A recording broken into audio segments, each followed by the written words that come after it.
Direct News TV. July 13, 2023. Updates: Western-made arms in Ukraine a priority target, Putin. Wagner not operating in Ukraine in significant way, Pentagon. The Wagner mercenary group is not participating in military operations in Ukraine in any significant way, the Pentagon has said, more than 2 weeks after the group staged a brief armed mutiny in Russia. At this stage, we do not see Wagner forces participating in any significant capacity in support of combat operations in Ukraine, Pentagon spokesperson Air Force Brigadier General Patrick Ryder said on Thursday. Wagner fighters had waged some of the fiercest and bloodiest battles during Russia's invasion of Ukraine. But in the wake of the June 23, 24 revolt, fighters were given the option of going into exile, joining Russia's regular forces or going home.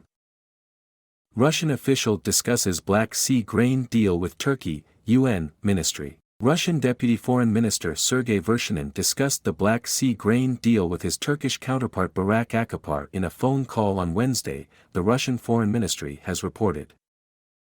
The ministry said on Thursday that the conversation was initiated by Turkey, and special attention was paid to the implementation of the Black Sea Initiative on the export of Ukrainian food. Also on Wednesday, Vershinin held a phone call with top UN trade official Rebecca Greenspan. The sides exchanged views on the implementation of the Istanbul Package Agreements of July 22, 2022, in the context of global food security challenges. Ukraine has received U.S. cluster munitions, Pentagon. Ukraine has received U.S. cluster munitions, a senior Pentagon official says.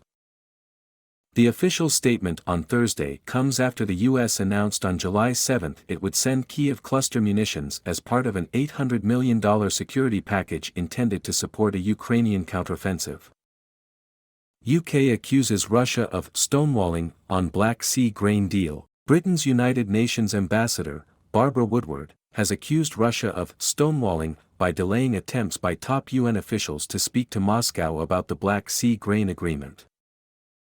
On Thursday, Woodward said that Britain was doing what it can to keep the grain deal alive and that the ball really is in Russia's court.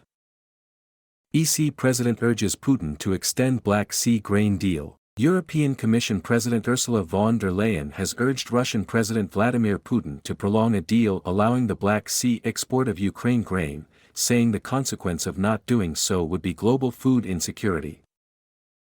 The ball was now in Russia's court with the whole world watching, von der Leyen told a news conference on Thursday. Biden says he's serious on prisoner exchange for Wall Street Journal journalist held by Russia. President Joe Biden says he's serious about pursuing a prisoner exchange for a Wall Street Journal reporter who has been detained in Russia for more than 100 days. The Kremlin earlier this month suggested that it was open to a possible prisoner exchange that could involve Evan Gershkovich, but it underscored that such talks must be held out of the public eye. Speaking at a news conference in Helsinki, Finland, on Thursday, Biden made clear that the U.S. was interested. "I'm serious on a prisoner exchange," he said.